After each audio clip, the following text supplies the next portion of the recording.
what is Halloween after all? Well, it is not about what is Halloween, because there is nothing like what is Halloween. Rather, you will ask someone, what is Halloween for you? So Halloween is a secular feast that is so misunderstood.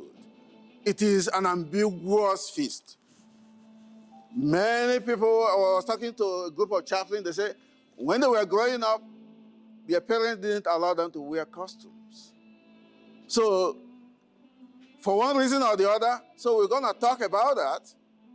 What is the psychological insight of Halloween on people? So, our task here today is to disambiguation of the concept of Halloween. Some people say, oh, it's a devil feast. Oh, they are Satans. Oh, they are witches. Some people say, oh, Halloween is all about candy. Yes, children will relate to that. It's all about the candy. Halloween is all about the costumes and about dressing up and all that. So all this I said is part of Halloween, but is it all it? No. So we want to bring out the real meaning of Halloween and the true meaning of Halloween, if any. So that in that way, we will better understand what Halloween is all about.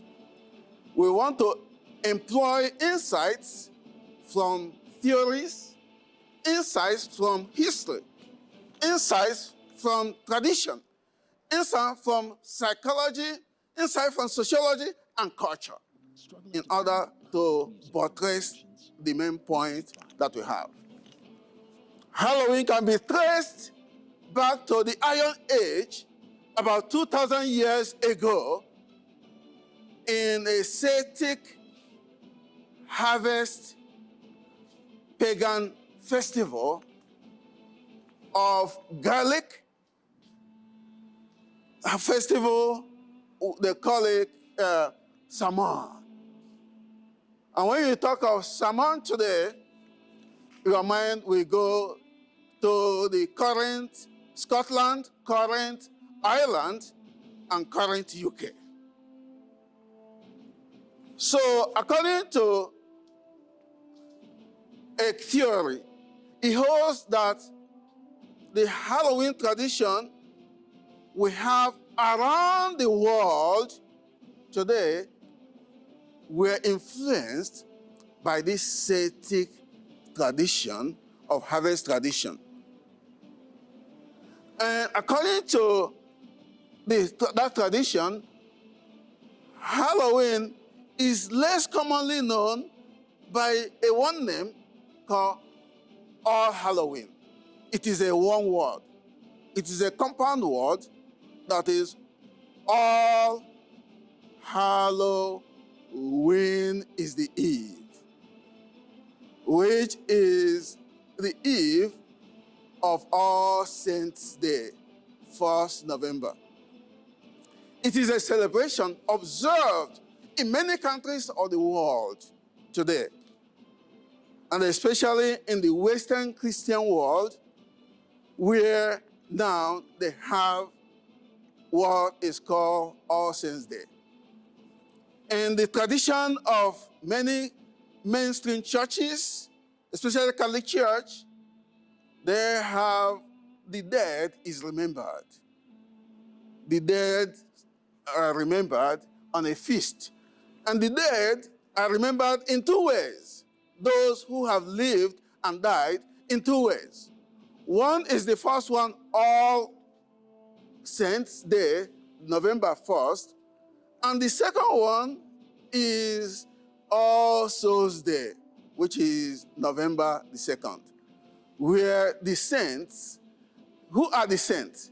And the church, the saints are those heroic individuals who have excelled in human virtues and in spiritual life that they merit to be honored. So it is a day that is set aside, earmarked to honor those exemplary individuals who led a life of holiness.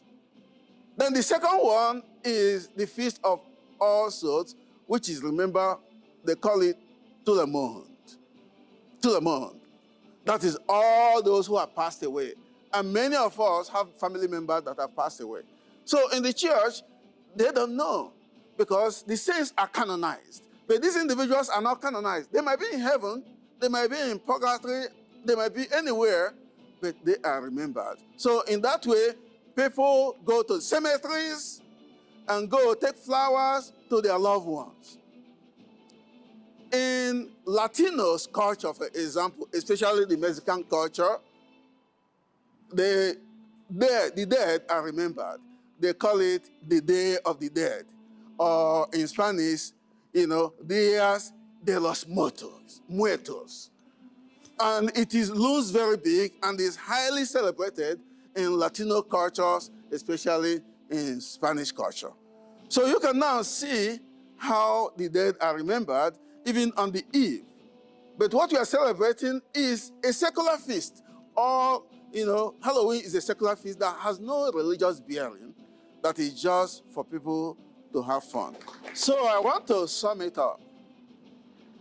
And there is a saying that life is like a parachute. It doesn't work if it is not open. My mother taught me how to use parables and adages to break walls. There's another saying also that states, the only Zen you find in the mountain is the only Zen you take up there. So in other words, Zen is not found on the mountain. So you have to take up Zen, and such is life. So those who have shrouded idea, a misconception of Halloween, I tell you, Father Fidelis tells you today, relax. Relax.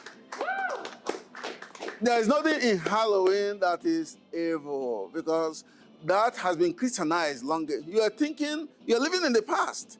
That is the Celtic time when that harvest time. It is now all about fun. When I called, Pirate Kelly, he told me, I'm going to go up to the attic of their house to go and find costumes they left from since last year. So immediately after Halloween, what they do, they don't worship all those costumes. Whether the person dresses, whatever the person wants to dress, they pack it and they have a box and they put it, they don't worship it. So in other words, the A to Z of the point I'm making is that Halloween is for everyone. It has no religious bearing. And Halloween is not what you are. Am I a pirate? Today I dress like pirate. Before you know it, I'm going to put on my collar and go upstairs and see patients. So it's not what you are.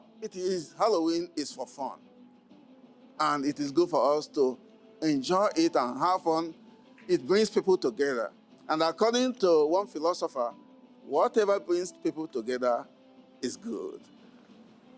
Ashe! Aye! Aye! Ahoy! Thank you very much. Let us come and greet our people.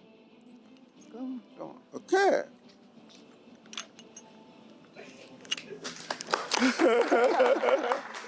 Thank you for being here.